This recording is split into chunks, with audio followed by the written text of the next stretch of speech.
Quite often, I will encounter folks who will tell me that we're long past the dark days of COVID. You know, the draconian policies of COVID, the mandates, the coercion. And really, you know what? It's thank goodness it's over.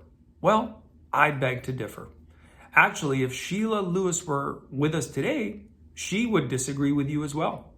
Who's Shelia Lewis? Well, Shelia Lewis is the elderly Alberta resident who I've mentioned in previous posts.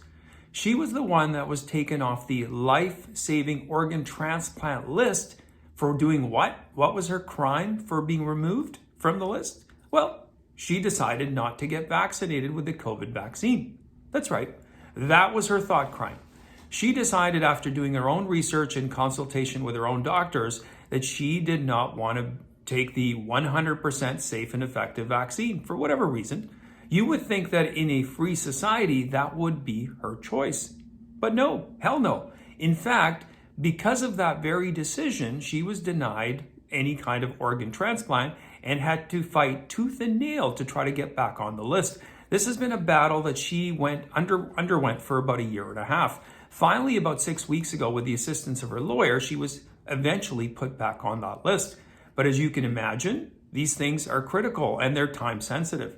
And for her, it's too late. She's passed away.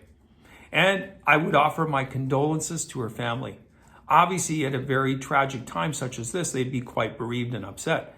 And I would encourage them that as time goes on, they decide to sue the government. They should. They should sue the Alberta provincial government for everything they can. Because this decision was not logical. It made no sense. And quite frankly, the unfortunate part of all this is if they do win, it will be the Alberta taxpayers who will pay for this. However, I would have one caveat. I think if we're going to have true accountability, a true system that works, we should make the individual ministers, the people who made these decisions, pay for the decision, the loss, out of their own very pockets. In fact, I'd even go one step further. I would say that all the Alberta residents who were overzealous with joy at having their fellow citizens coerced and mandated into submission, they should pay for any decision that comes against the government. They should pay for it out of their very pockets.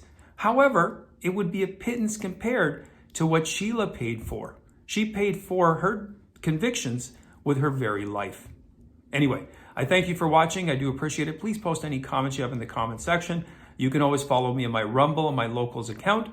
If you haven't yet subscribed to my channels, please do so. You can also follow me on Twitter at Camera at 612.